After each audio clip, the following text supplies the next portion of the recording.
नमस्कार, Satara 7 star news चॅनलमध्ये आपले सहर्ष स्वागत आहे। माहिती अधिकारात माहिती देण्यास टाळाटाळ, कोरेगाव तालुक्यातील सोळशीच्या ग्रामसेवकावर शिस्तभंगाची कारवाई। सामाजिक कार्यकर्ते दत्तात्रय सुतार यांची माहिती।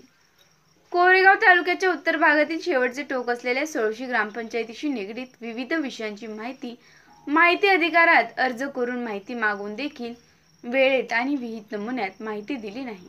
माहिती अधिकार कायद्याचा भंग करून माहिती देण्यास टाळाटाळ केल्याबाबत ग्रामसेवक हैबत भगवान ढोपे यांच्यावर पंचायत समितीच्या प्रशासक तथा गटविकास अधिकारी सुप्रिया चव्हाण यांनी शिस्तभंगाची कारवाई केली असून सेवा पुस्तकात त्यांची नोंद घेण्याचे आदेश काढले आहेत। माहिती अधिकार कायद्याखाली सातारा जिल्ह्यात प्रथमच कारवाई झाल्याने ग्रामसेवकांमध्ये खळबळ उडाली आहे। सामाजिक आणि माहिती अधिकार कार्यकर्ते दत्तात्रय सुतार यांनी या संदर्भात बुधवारी सायंकाळी 5:30 वाजता पत्रकारांना याबाबतची सविस्तर माहिती दिली।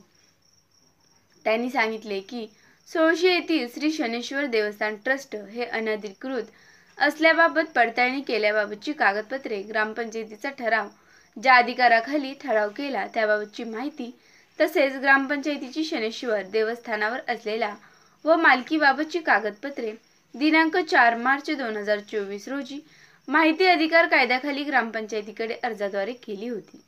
या अर्जावर कोणत्याही स्वरूपाची कार्यवाही न करता ग्रामसेवकाने माहिती अधिकार कायद्याची पायमल्ली केल्याचे निष्पन्न झाल्याने सुतार यांनी या संदर्भात कोरेगाव पंचायत समितीकडे रीतसर तक्रार दाखल केली होती।